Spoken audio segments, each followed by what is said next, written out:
Cloud hands.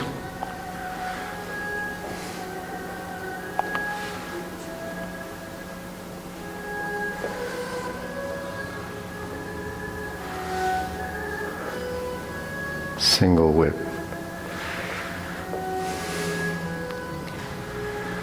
Hold the ball. Reverse diagonal flying.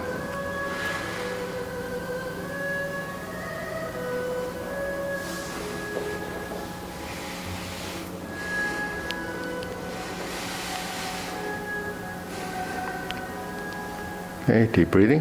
Inhale. Exhale.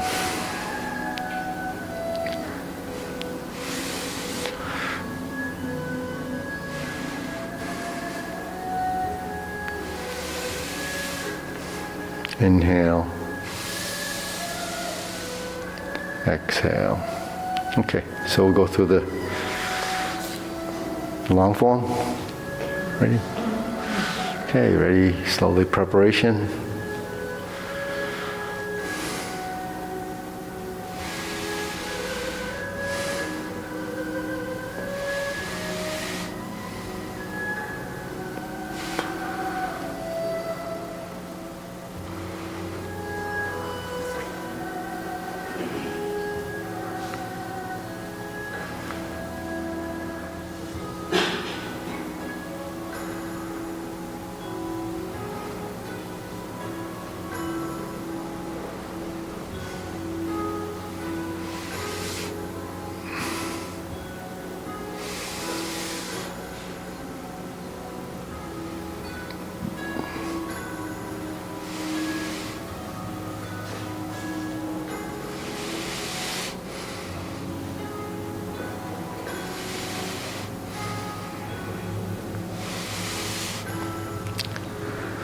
Stork flap swings.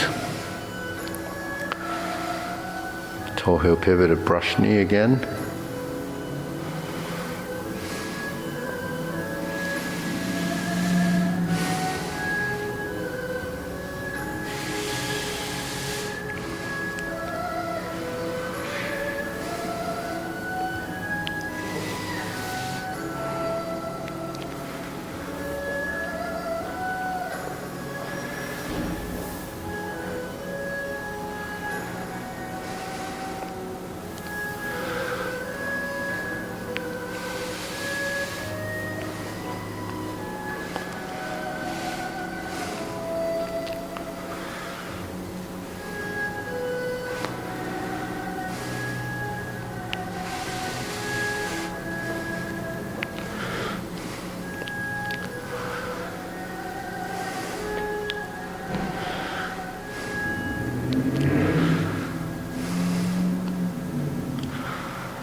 Carry tiger to the mountain.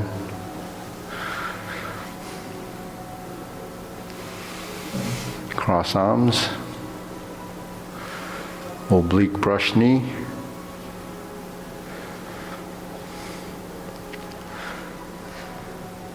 Second oblique. Left side push, 180-degree turn. Right side grasp the sparrow's tail.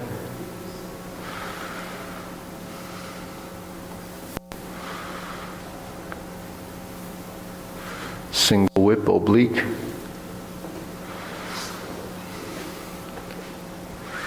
Okay, transition toward the mirror, the front or the side. Fist under elbow.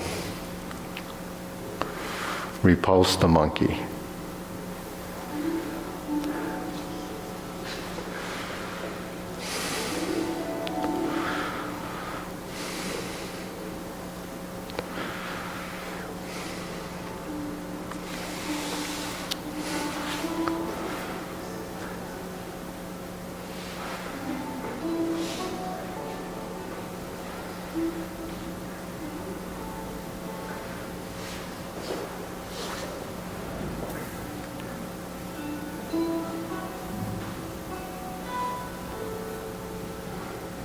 Lower, carry tiger to the mountain.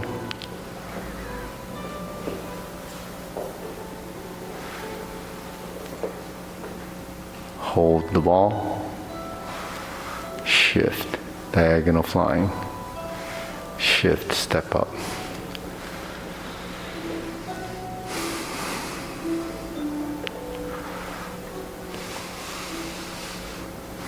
Bend from the waist, stork flaps wings.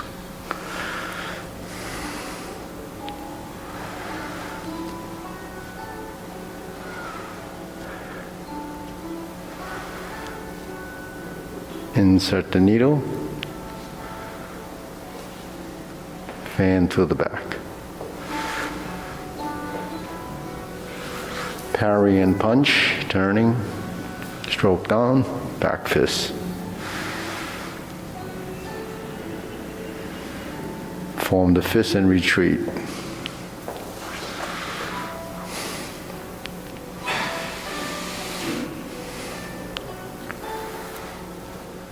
Step up, grasp the sparrow's tail.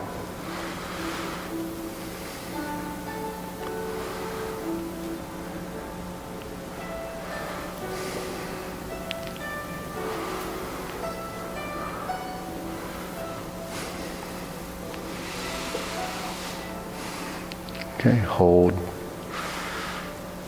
the ball, shift for cloud hands for a set.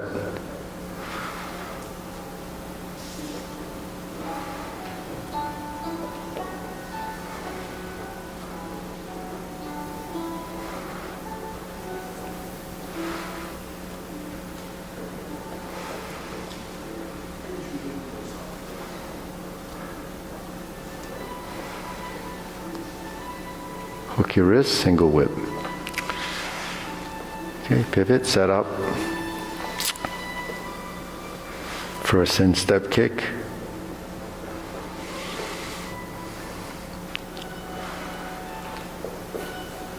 Right side. Set it up on the left. High pat the horse. Fold your elbow. Left kick. Cross behind and pivot and turn. Left heel kick. Set up your right side, brush knee and push. Set up your left side. Twist step, step through. Brush knee and push. Set up again. Like brush knee, but convert it to planting punch.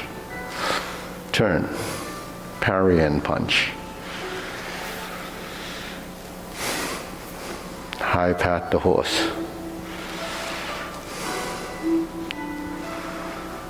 Hold.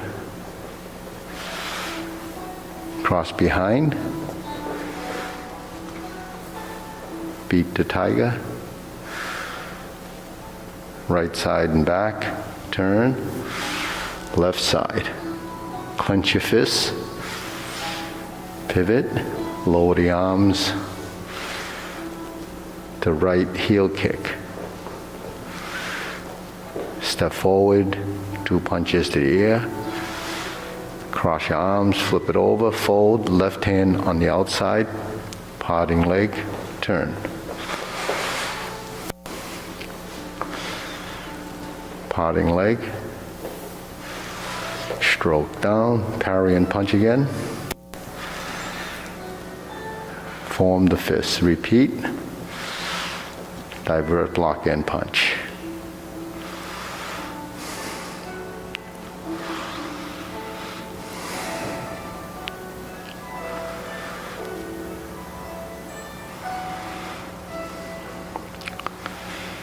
Carry tiger to the mountain. Sit back, cross the arms. Second set of obliques.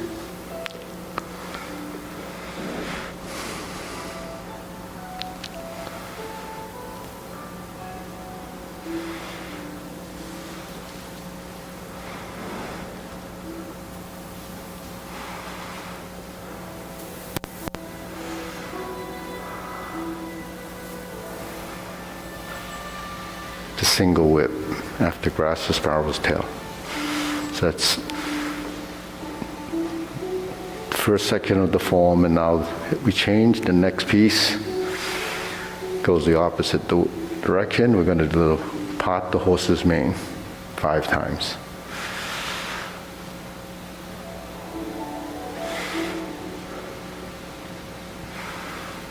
Step up, left side, part the horse's mane.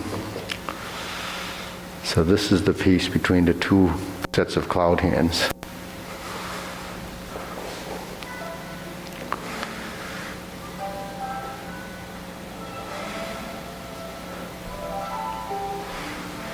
Cross corner, Jade Lady work shuttle.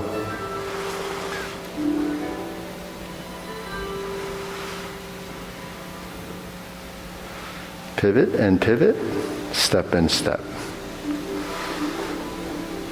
And here we are, Jade Lady work shuttle, right side. Part the horse's mane. Okay, cross corner. Jade Lady work shuttle.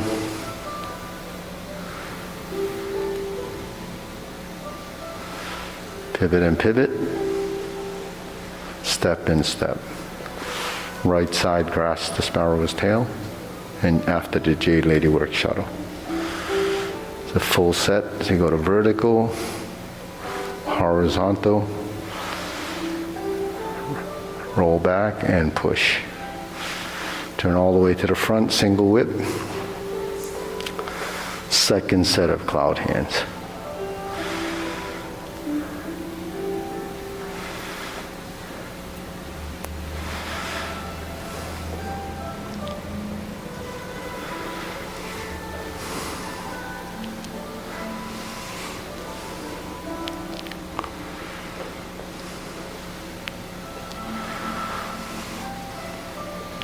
Hook your wrist, single whip, turn to the side. Okay, cover hand, downward posture.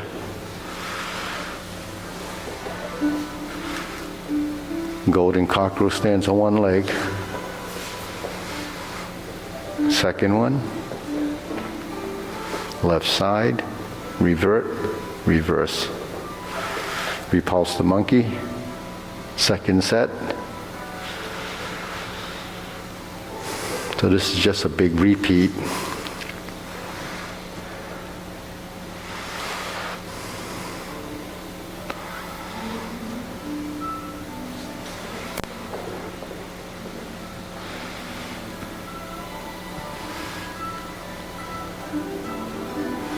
Carry tiger to the mountain.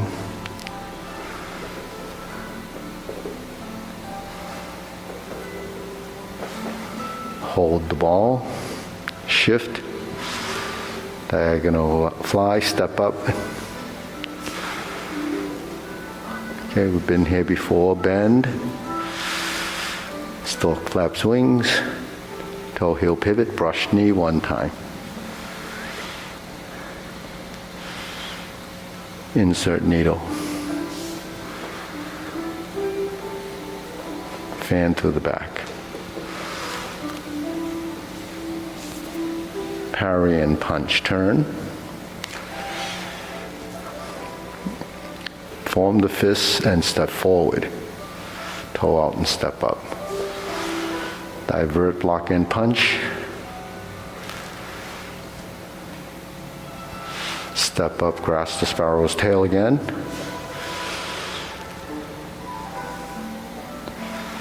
The single whip. Third set of cloud hands.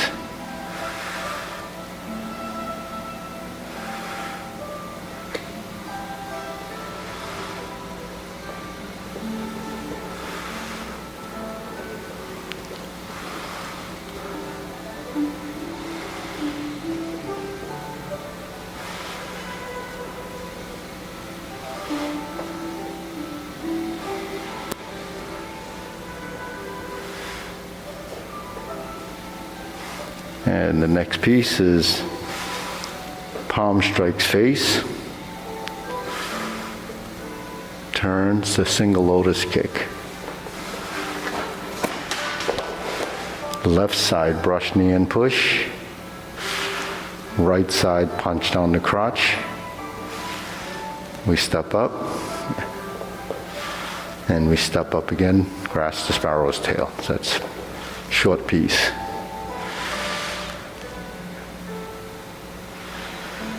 And we're back to single whip.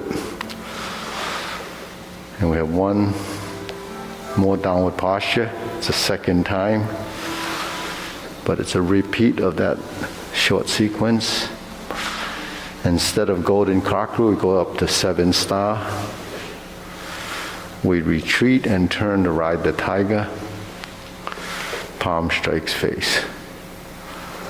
Left side step up, turn, double lotus. Draw bow to shoot tiger, and then we repeat palm strikes face again. Instead of a lotus kick, we're going to turn and parry and punch. Then we step up, high pat the horse, step up to grasp the sparrow's tail.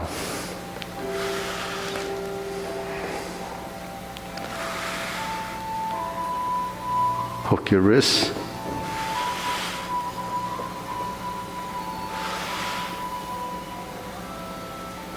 Hold, reverse the ball, diagonal flying right side. Shift and close.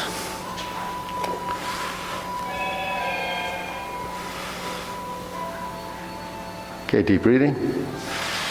Inhale. Exhale. Inhale. Exhale. Inhale. Exhale. Okay, step back a little, relax. So you see if you can follow the pieces, you kind of know what's going on, right? So you have the, what's that? You're the teacher, so you decide the pace, but if people go just a little slower,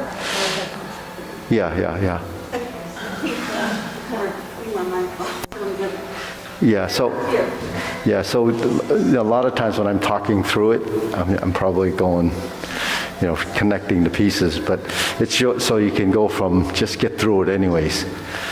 When you're doing your practice on your own, if you're practicing on your own, you can vary the movement. A form is a vehicle to practice, and the breakdown is when I teach it, and then when we move, it's really following, whoever's leading it.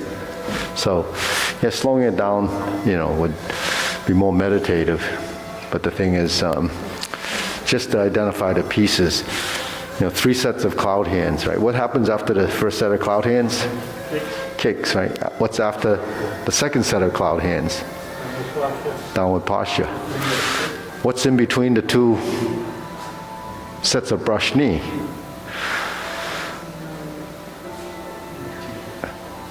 Nan?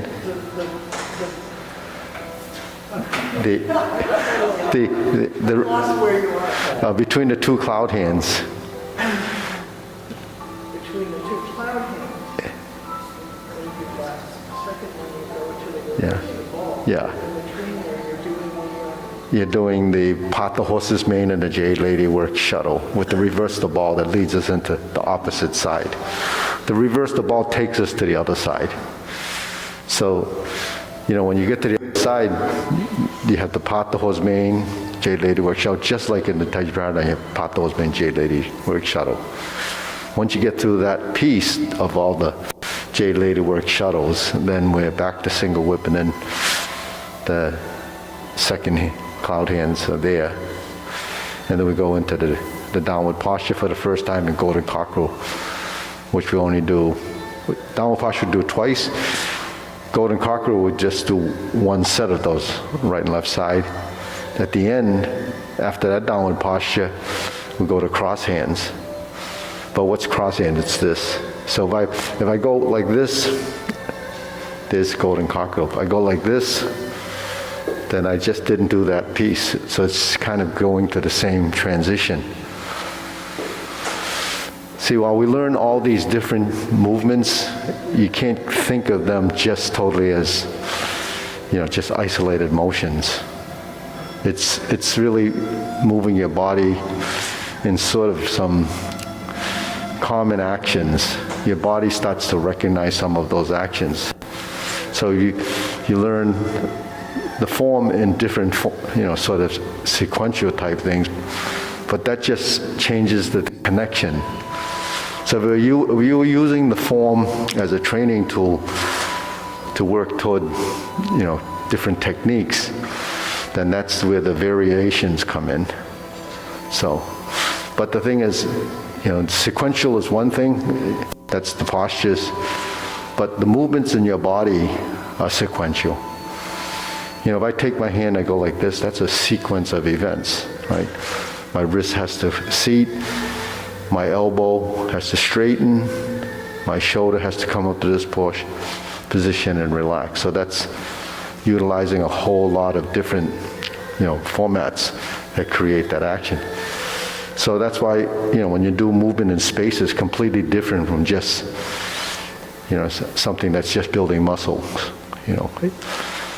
So when I kind of read stuff about how people, think of training, and usually research on exercise is usually for younger people because they're always talking about high intensity, different types of, short bursts, but that's good and bad.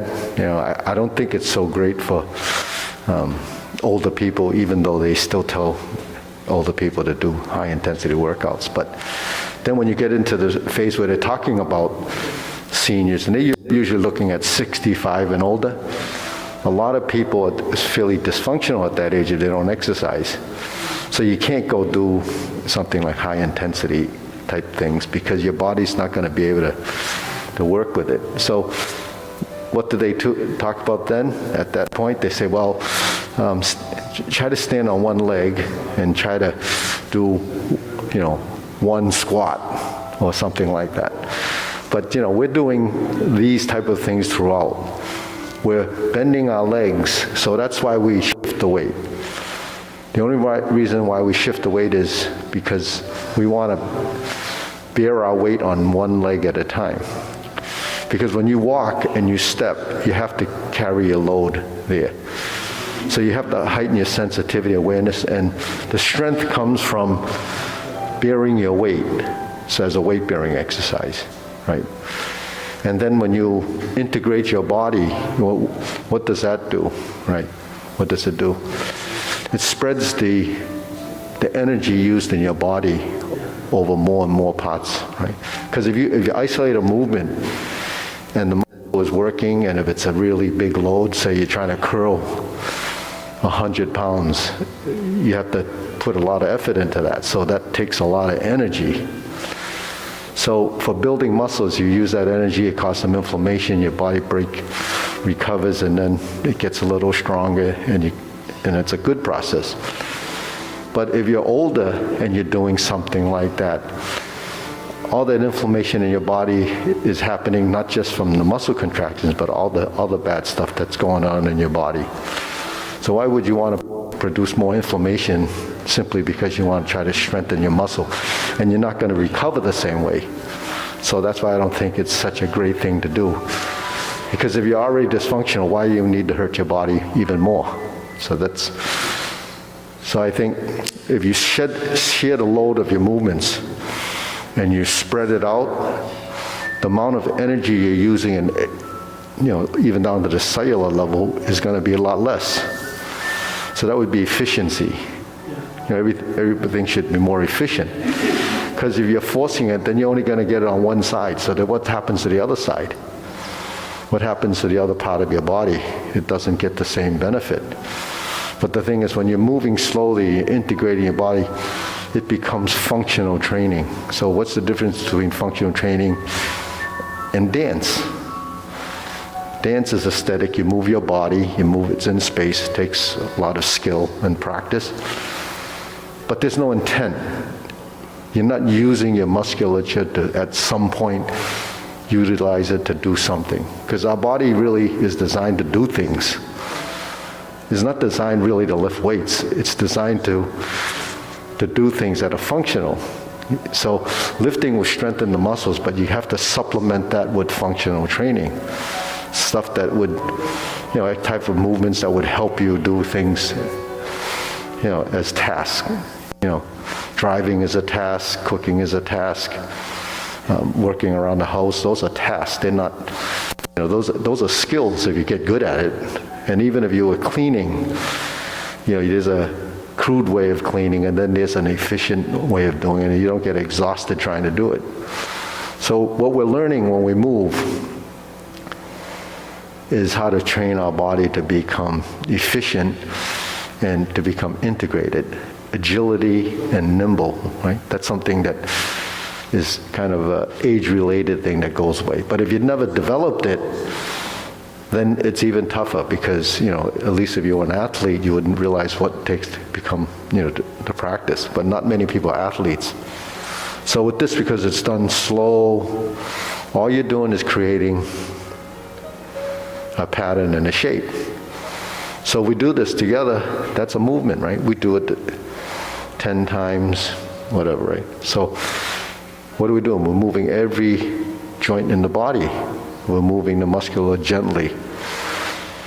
If you do, say, some of these high-intensity things, it's short. You have to do it in so many seconds and you do so many bursts and so many. So that's a short period of time.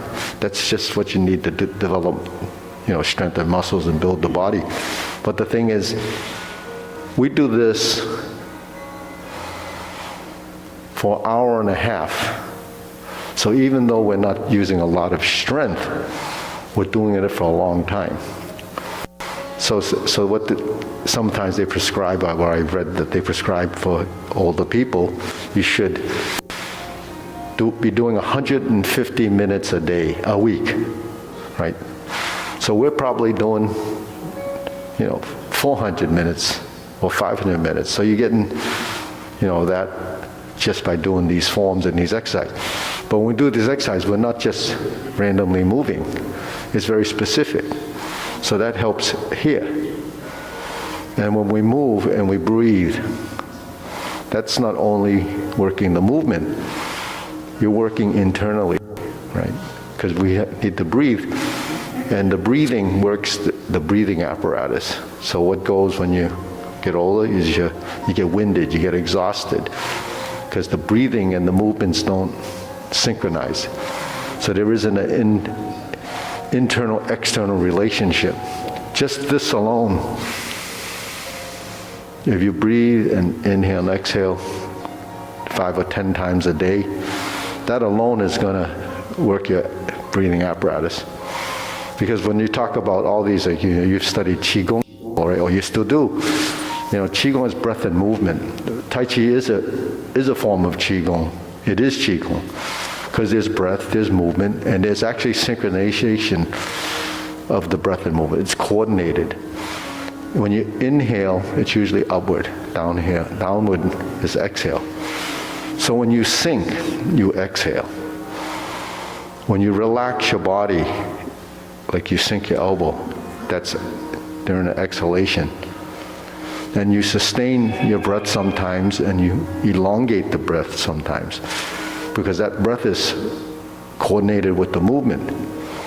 So when you're coordinating your breath and the movement, when you inhale and exhale, that exchange happens when the carbon dioxide leaves your system, because it swaps, oxygen comes in. But if you're moving, and this is what, the mind intent is, when you're moving and you're getting your hand to the final position, that sequential event is not just creating that movement, but the musculature that's creating that in the action is utilizing the oxygen on that cellular level as it's progressing to the final position. So that's directing your breath. When you inhale and you exhale, when you open and you close, directing your breath, you get a more complete source of oxygenation of your body. But it's not just your oxygen, it's also the nutrients that it it needs to create the energy to do the movement. So when you're breathing in, is that the passive part and breathing out the active part? You say passive and... Well, passive, active, and movement. Right, so Yeah. do you coordinate the breath with the passive and the active? Yeah. Like, so, because I know like, if you're lifting weights, it's just the opposite. Well, anytime you exert strength, you would exhale. So if you're using your movement and so inhalation is gathering. Gathering is passive. Exerting or issuing is, the active side of it. But, there's a fine line between active and passive because it changes during a motion. If I go like this is active. If I go like this is passive active. You see, so it's always changing. But during those periods when you're in between, then you sustain your breath. Sustaining is that there's no inhalation or exhalation, but there's no real even action causing that. It's up here. So, and when you sustain your breath, that's why when we breathe, we should have our tongue touching the roof of our mouth, But the tongue touching the roof of the mouth is part of the idea of the completeness of that energy and circulation. But your tongue is actually a muscle too. So when you control your tongue, you're actually holding a position, and it also forces you to breathe through your nose. Then when the tongue is touching the roof, it starts to produce saliva, and then you have to swallow. That's why sometimes people choke in the class. It's because they're not swallowing the saliva when it accumulates. So there's so many things that's working simultaneously. We can't even measure it, but thing is, that's all happening. But if you don't know why you would do something a certain way, the tendency is not be able to evolve. So when we have passive and active, like all this footwork that we're doing in the cloud hands, there's a lot, little, timing things that happen. So we have to actually learn to control, every joint in our body, and that's really controlling your musculature. And the muscle is controlled by this, right? So this is actually working